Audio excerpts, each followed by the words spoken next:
conversation and laughs with Pete and Brian.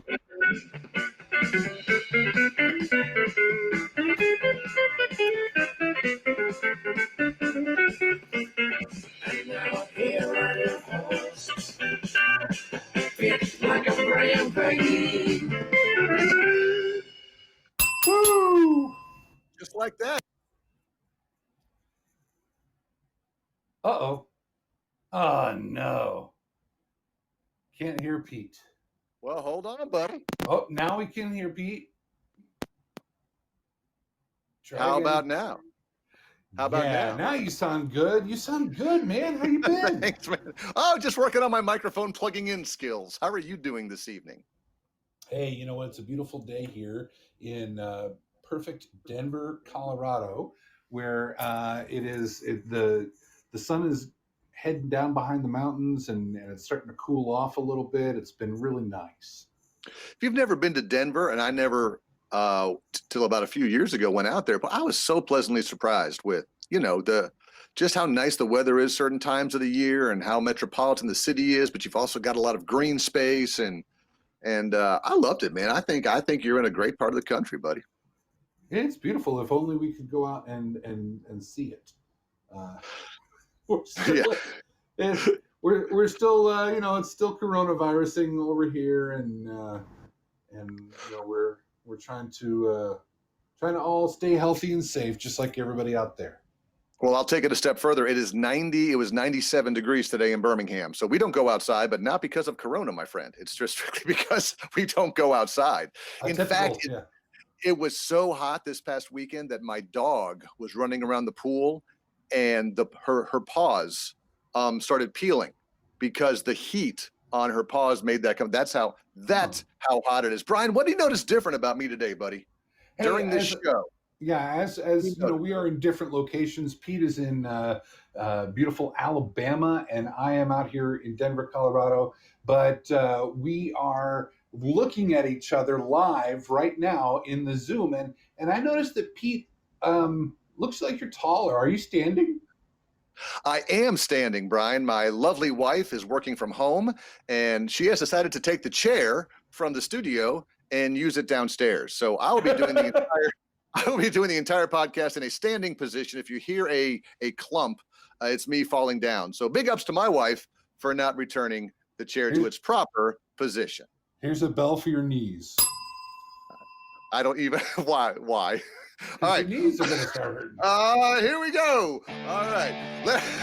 Let's get started. If you are new to the show, this is our section called Leading Off with Brian. Brian takes some stories, some current events, something nifty, something neat that ties into leadership and gets us started. So with no further ado, he's my buddy, he's your buddy, he's Brian. Hey everybody, I'm your buddy. Hey, did you know that? Oh, thank you. Thanks, I get that a lot. Oh, you know what? Apparently my wife is listening. She just texted, I need the chair again tomorrow. So, that's not what she said. She said, I need a downstairs tomorrow. I don't know what that means, but we're going to, we'll move on. Hey, the coronavirus pandemic, have you heard of it? I've seen pictures. Yes, sir. It's going on. Apparently it has placed a heavy burden on the worldwide tourism industry, which we all know. We all know this already. But let's talk a little bit about Venice, Italy. Went to Italy with my family a few years ago. We didn't make it to Venice. But bonjour. We know exactly. Como se dice? Como se dice? Bonjour, mi italianos. Venice, Italy. Coronavirus did hit Italy very hard, and the lockdown. They're emerging from it now, and the city is attempting to ease another load from what is it famous for? Gondoliers, right? Yeah. So right. the famous Venice canals, the gondolas. Well, they have. This cracks me up. They have had to put a new restriction in place that will see the maximum capacity of its famous gondolas reduced from 6 passengers to 5 passengers. And you know why? It's not social distancing.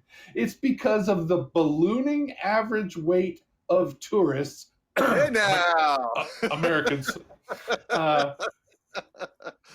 who are flocking over to Italy. And yeah, they said that over the last 10 years or so, tourists have been weighing more and more. And rather than having them step on a scale and embarrassing them and before they get on, they're going to be limiting the number of people who can go in the boats. And the president of the Association of Gondoliers over in Italy, he says his quote to the newspaper La Repubblica was, "From some countries, it's like bombs loading on, and when the boat is fully loaded, the hull sinks and the water enters." So, sure. Yeah, that's he's talking about us. He's talking about me in particular. I know it. Well, let me share 2 real life stories with you. True. All right. First of all, It's a Small World in Disneyland is a water-based ride, as you know. That is free flowing, but it's got the rails on the sides and all of that. Right. Well, It was about 2 or 3 years ago they started having to. Back in the day when that was built in 1955, you could put 4 adults to a row or a family of 4 in a row, and it would be fine because people, for some reason, we didn't weigh as much in the 50s. Now we have a little more girth to us. So they had to train their cast members to only, if people looked like they were in a larger capacity, to only, and so like they said that there was some complaints because they would go, how many? We have 4. Okay, rows 7 and 8. And they're like, no, we can all sit together. And they're like, no, rows 7 and 8. And they felt like they were being discriminated against, and they went and complained and all that. But they were saying the boats, Brian, would actually bottom. They wouldn't take on water, but they would hit the bottom of the It's a Small World ride and would back everybody up, and they couldn't move forward. So again, I'm sure it happens in Italy. I'm sure it happens here. That's crazy that you can't put more than 6 people in a gondola over there. I blame Doritos, not a sponsor. Never will be. Very good. All right. Hey, I like that one. I wish you had more. You know what? I do have more. You want to hear another one? Yeah, let's go. Da, da, da, da, da, da. This is Brian's song. Brian's song. This is Brian's. By the way, that's not the actual Brian song. That's a sad movie from the incredibly depressing movie. Yep. Yes. Hey, good segue into Walt Disney World. Let's talk about Walt Disney World a little bit. Their mask rule is still in effect. Walt Disney World is open. And we appreciate them putting safety first. Absolutely. That's right. Safety first. And they're open under really tight coronavirus restrictions, which we talked about last week. And so they still have the mask rule in effect, but they had to come out with a kind of a clarification on the mask rule, which now comes with a stricter footnote. So previously, visitors to Disney parks were required to wear masks at all times, except when actively eating and drinking. This makes sense. We have a marketplace near us that has the same rule. You have to wear a mask unless you're eating and drinking. Unless you're eating. Absolutely. I'm buying. Well, apparently a lot of our guests at Walt Disney World found the loophole around that. What they would do. Yay, Americans. Once again, leave it. Right. This segment should be called Why Americans Are So Stupid. Okay, go ahead. So they buy, a pretzel or a soda or, a hot dog there at Casey's Corner. And then they just take it and walk around with it. So they're walking around, they're multitasking. They're walking around the park. They're drinking their delicious Coca-Cola as they walk around to the next attraction or get into a queue or whatever. But so if I have my bottled soda, if I get my bottled soda in my hand, I don't have to wear my mask. That's how I'm interpreting. Okay. Yeah. So Charles Stovall, Disney Parks Global Public Relations Manager, not a sponsor. He described it as a clarification. We have to have a clarification of this policy. So you may remove your face covering while actively eating or drinking, but if you're doing that, you should be stationary and maintain appropriate physical distancing. And so there was a travel writer named Julie Tremaine who visited the Magic Kingdom and Epcot, and she said, I can definitely see the risk in people using their beverages or snacks as an excuse not to wear a mask for a long period of time. But overall, I didn't see too many people doing that in the parks. But she said, I did see a bunch of that in Disney Springs, their marketplace, where you can get drinks and walk around. So that's new at Disney. Well, here's an interesting sidebar to that. I read one article that said with the parks being less crowded and more time to sit, it harkens back to a different Disney experience. Like the pre-COVID Disney experience, Brian, for a theme park, especially Walt Disney World, is you're running to this and you're running to that, and we got to catch some monorail, and we're park hopping, and we got to get here to get our reservation. Someone was saying the fact that now if you want to eat or drink something, you have to sit on an outside bench, and you have to, instead of taking the pretzel and cramming it into the cheese and walking and eating and rushing, she said the experience is just delightful because you are just, it's the way it's supposed to be. So maybe there will be some, some good that comes out of it, but leave it to us to find a loophole, right? Yep. That's guests are great. So I got what? What'd you say? Sorry. The music is awesome. I got one more for you, but Pete, we're gonna do a little bit of we're gonna let you roll the dice. Okay, I'm ready. You get to choose. It's a choose your own adventure on the last article of Leading Off. Do you want to learn why Iceland wants you to send in your screams of frustration? Do you want to learn about a 50-mile wide swarm of flying ants in the United Kingdom?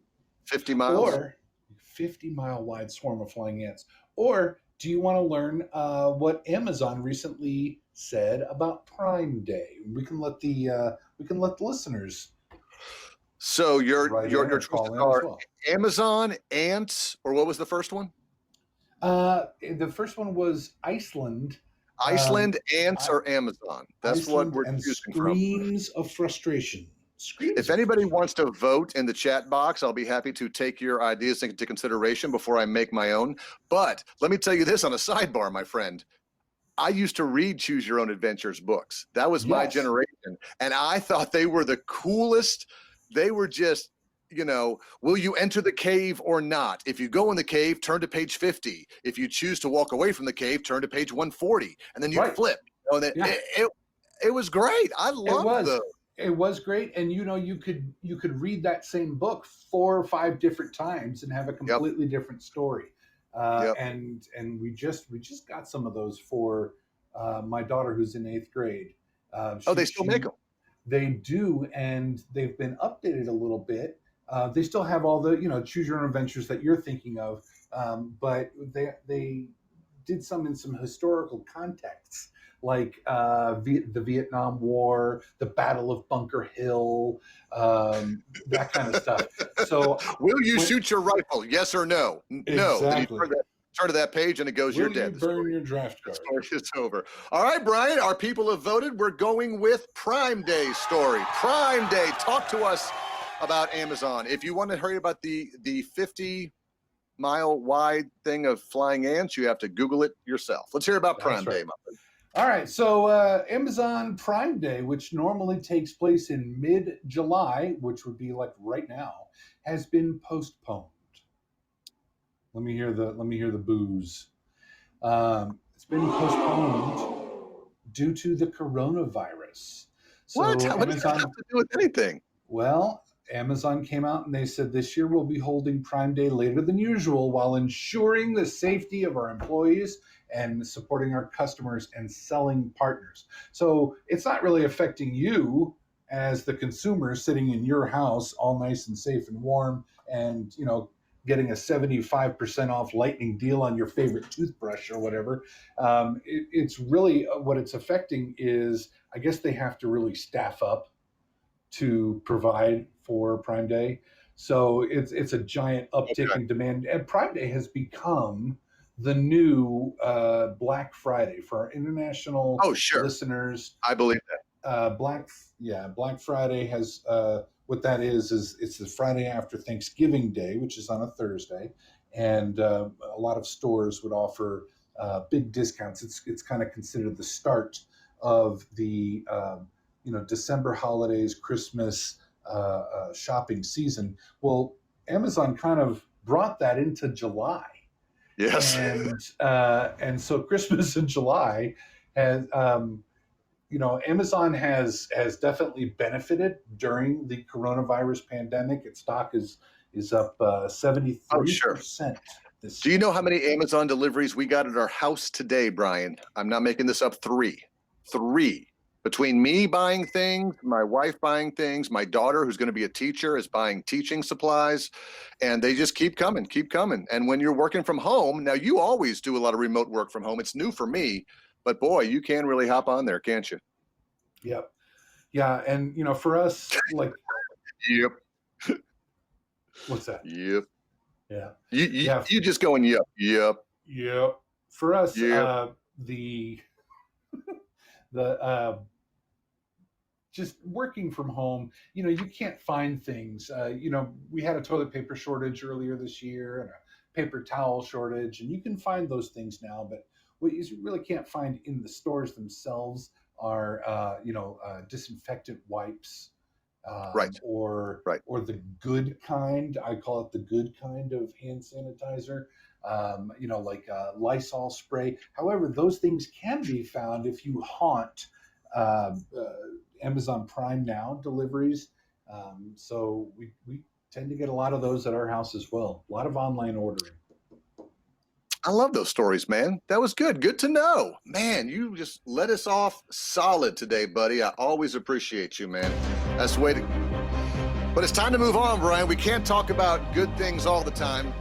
And ironically enough, today we are going to talk about good things, but I couldn't come up with a different theme song for it.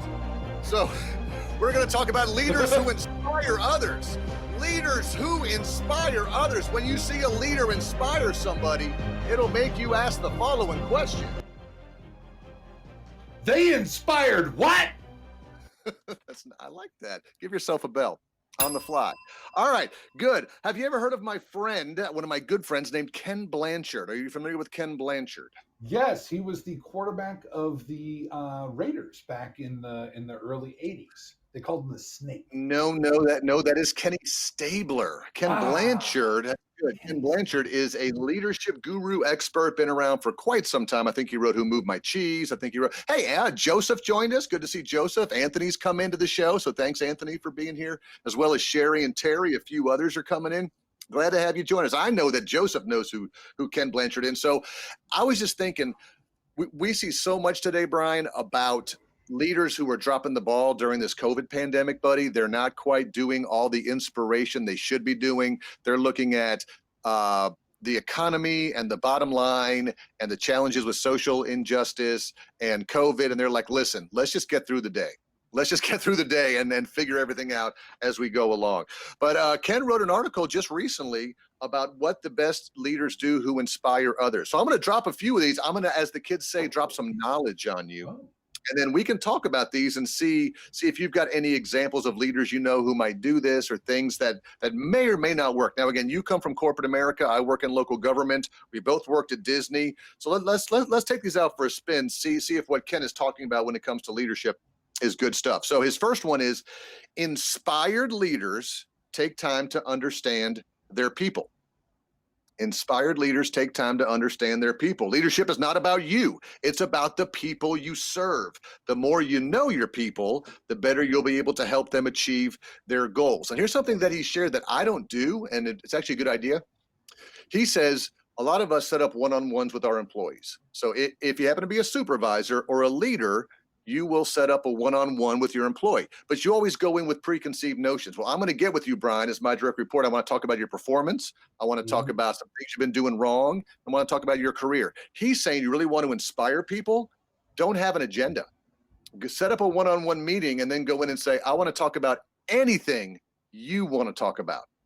And they said, take some time to listen. If they want to talk about their job, if they want to talk about their family, they want to talk about their favorite books, they want to talk about something they're watching on Netflix, their hobbies. He says that's a great way for direct reports to speak openly or ask questions for leaders without being judging. Because so many times when you set up one-on-ones, you're like, oh, we're going to talk about my performance. We're going to talk about how I messed up.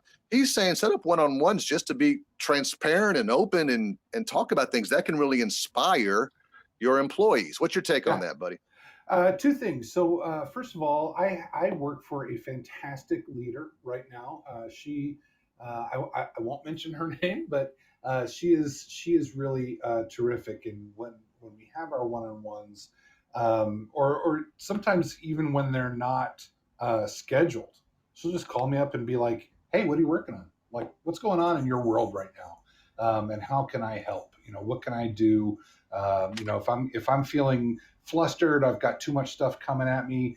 Right. She'll just sort of, I'll complain about that, and she'll act as the buffer and give me good leadership direction about where the company's going, et cetera, et cetera. And props to my boss, but also it reminds me of a time when we worked at Disney, and we were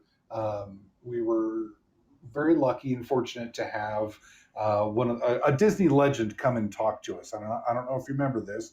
You were in the room. I was in the room. This is years ago. And Dick Nunis, yes, who's a longtime, new Walt Disney, longtime Disney executive, came in and sat down, and he talked just very, very briefly.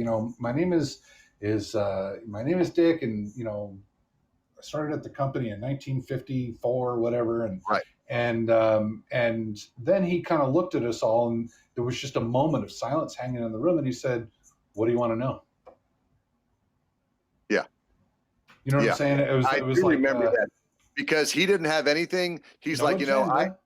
I've got a gazillion stories, but I want to drive this to what you want to hear about and learn about. Is it leadership? Is it Disney history? Is it, where do you want to go? And boy, I remember we peppered him with some good ones, and he's a great storyteller. But that's a perfect example.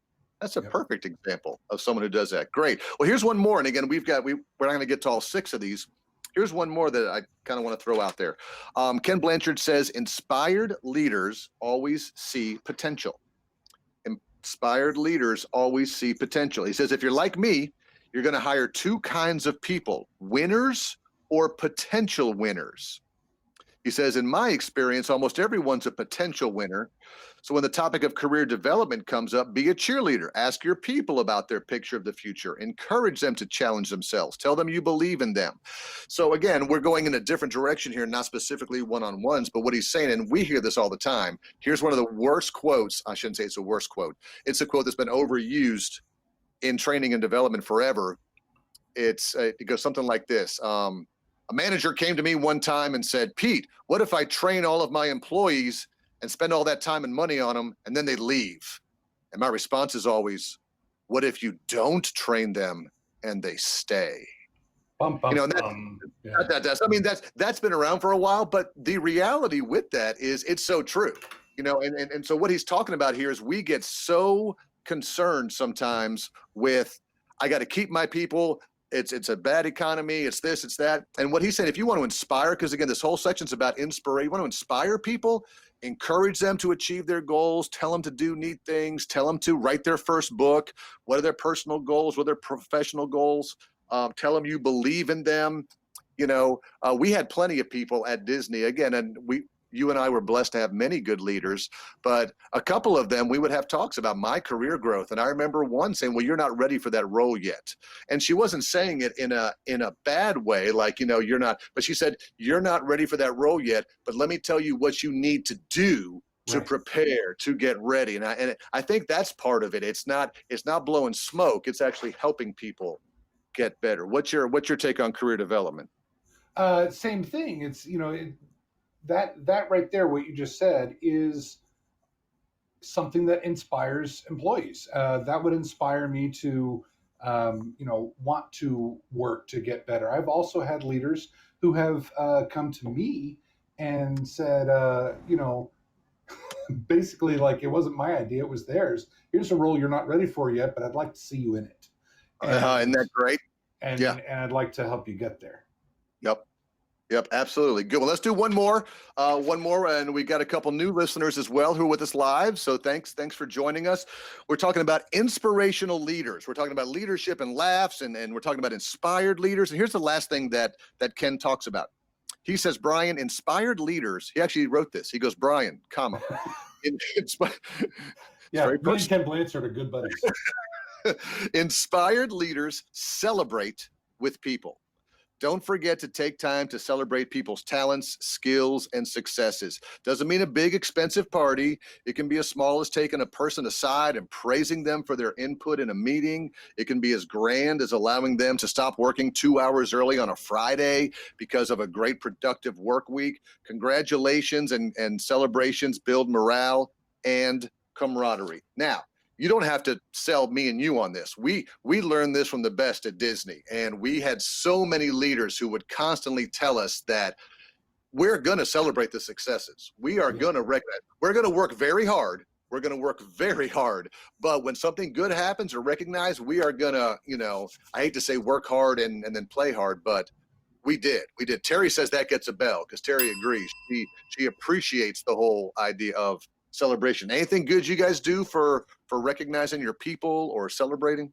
It's interesting that you bring that up. When we do sales training for our sales reps and account executives out there in the field, we have each team has a meeting that happens in the morning, and we go over things like, I work in the healthcare industry, and we talk about which physicians you saw that day and how many setups on equipment you did on patients, and our sales reps are bonused off of they get commission on those things, but so does the location.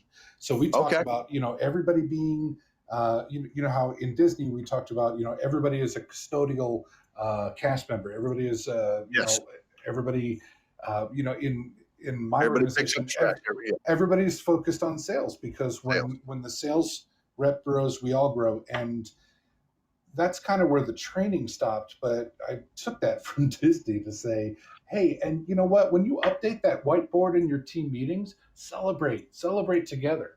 Right. Because your success is their success.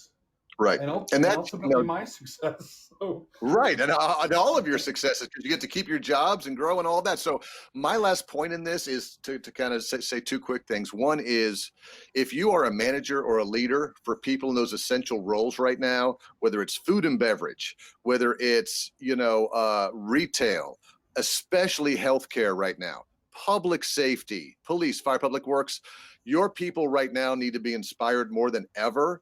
So for you to stand back and say, well, we have no budget, we have your simple thank yous, your simple way to goes, your simple recognition can go a long way. So I encourage all the leaders out there to keep doing that to inspire people. And secondly, Brian, I want to say this. Thanks, Ken Blanchard, for writing this article on July 16th. I appreciate it. We are going to, Brian, what we'll do is when we post this on social media, we will tag Ken Blanchard, and we'll ask him to listen. And if Ken Blanchard, if you listen and comment on social media, you will get a free Leadership and Laughs t-shirt. So very excited about. Hey, we don't have any of those. But when we make them, Ken, you will get the satisfaction of knowing that you once quarterbacked the Las Vegas Raiders. And that you were on Leadership and Laughs with Pete and Brian. Who knew? My word. Oh, man. It's time for everybody to start logging on, Brian. We're with all the garbage and all the leadership talk. It's time for the laughs, and it's time for everybody's favorite game show, Over and Under. It's the game show where we talk about leadership statistics, and we have the best time ever playing along. Terry gets it. She knows she gets it. So please welcome back my buddy to get us through this, my buddy Brian Vaughan.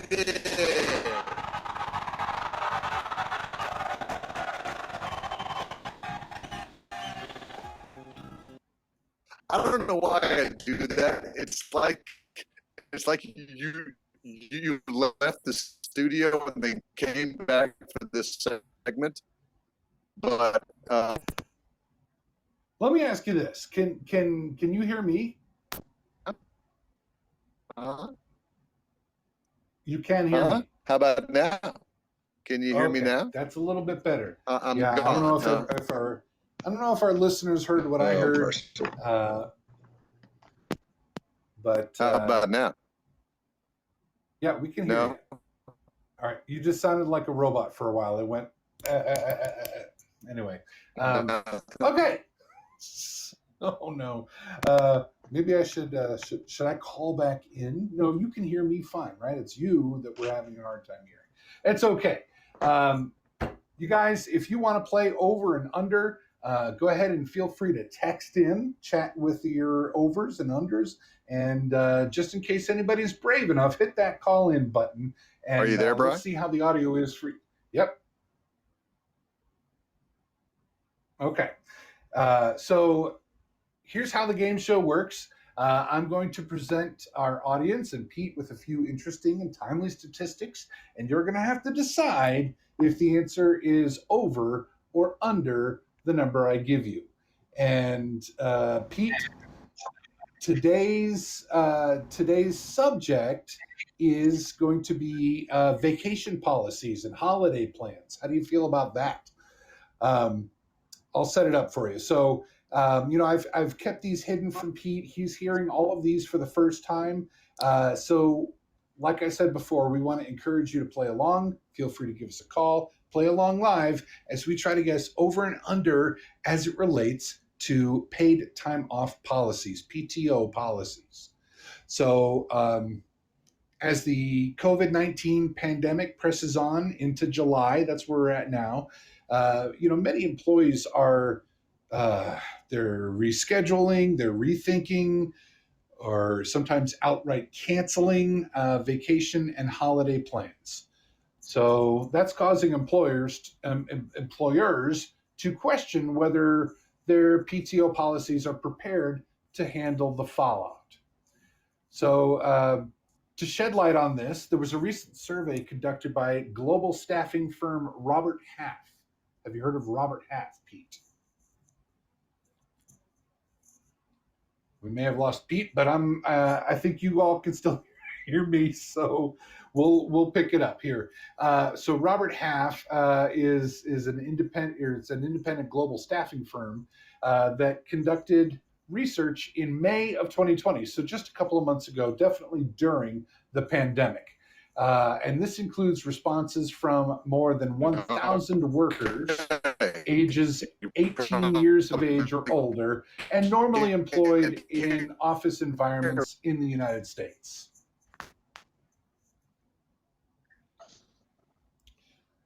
All right, so here's our first question.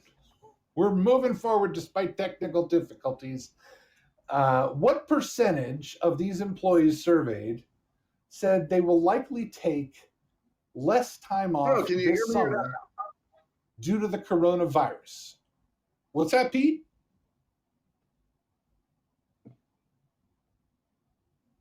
I think Pete's on a major delay. Hey, listeners, can you hear Brian? Okay. They can hear me, buddy. So we'll get you back. Right now it's over and under with Brian. So what percentage of these employees said they will be less likely to take time off this summer due to coronavirus? Okay. Over or under 25%. Go ahead and don't call in because I can't answer your phone call. But Anthony says over. This is the percentage of employees in the survey who said they are less likely to be taking time off due to coronavirus. Over or under 25%, 1/4 of the employees. Anthony says over. Joseph says over. Terry says over. Pete would probably say over, so I'm going to give him a bell. The answer is over. 28% said that they will likely take fewer days off this summer compared to last year, specifically because of the COVID-19 pandemic. And 16% said they would actually take more time off. So I'm thinking that's kind of your bell curve right there. 28% said they're going to take fewer time off, and then fewer days off, and 16% said they're going to take more time off. All right, let's move on to the next one. What percentage of employees said their employer or leader has in fact encouraged them? We talked about inspiring leaders just a minute ago. What percentage of employees in the survey said their employer or leader has encouraged them to take time off since the pandemic began? So your leadership has actually encouraged you to take time off. Is it over or under 1/3, 33%? Over or under 33%. Percentage of employees who said their employer or leader has encouraged them to take time off since the pandemic began. All right. We have an under from Sherry. We have an over from Terry. We have an under from Joseph B. The actual answer is under. So if you said under, give yourself a bell. 25% of employees said that their leader actually encouraged them to take time off since the pandemic began. In fact, 66%, so 2/3, said that there has been no communication about using vacation days one way or the other. And furthermore, 9% revealed that they've actually been discouraged from taking time off from work. So everybody needs that mental break right now. All right. Last one for over and under. Last one. What percentage of employees said that due to COVID-19, they just simply have too much work to do and cannot take time off? Over or under 15%? 15%. What percentage of employees said that due to COVID-19, they just simply have too much work to do and they would like to take time off, but they can't because their plate is too full? Over or under 15%? Anthony says over 15. More people are too accessible now. Sherry says over. Terry says over. Joseph says under, and I'm going to give the bell to Joseph. It's slightly under, you guys. This was a Vegas line. I said over under 15%. The actual answer is under, or 14%. And honestly, I wonder if that's the same 14% who don't take PTO anyway because they always feel like they're too busy. And I'm looking in the mirror as I say that. We have, where I work, my leader, who I was just giving props to earlier, and I don't think she's listening, but so I'm talking behind her back in a good way here. She did encourage her team to, it's a use it or lose it philosophy with paid time off. It's an earned benefit, and we all have so much to do, and everybody's busy, but everybody needs that mental break. Earlier, Anthony said, mental vacations, and honestly, I think that's true. Mental health, just means too much to us. So, the answer is 14%, and 22% said that they would like to take a vacation, but they're actually tightening their belts due to the pandemic. So anyway, we thought that was interesting. That was over and under. Now I can see, as I look at Pete right now in my Zoom cast here, I can see the top of Pete's head. I think I heard him. Rap. Yeah, I'm rapping. You can hear me? I can hear you, dude. Can you hear me? Yes, welcome back, Pete. Yay! How do you hear me? I don't know. I can hear you. How in the world do you hear me? I can hear. We can all hear you. All right, I'm ready. Say hi to Pete. I'm ready to play. Okay. Over or under the number of times we'll have technical difficulties on this show. Let me tell you something. We're going to eventually get this thing great. This is why we have no sponsors, nor do we have. We have the greatest listeners in the world, dude. That is correct. Anthony's hanging with us. Joseph, the ladies. That's not inappropriate. I'm talking about our ladies. But Who yes, else is Anthony. On? Can you tell? Anthony. Yeah, I think Sherry was on. I think Avoroyoy is on. I think I pronounced that right. Hello. So, all right, buddy. Well, let's go ahead and finish strong then. We'll just to prevent this thing from falling apart. Can you hear that? What is that music? Oh, it sounds familiar, dude. It sounds familiar, like we're just standing on Main Street of yore. Look at Anthony. Is that Main Street? Yes, it is. There's a gigantic show going on, but really it's not because of COVID. So this is our segment, Brian, called The Daily Disney Buddy.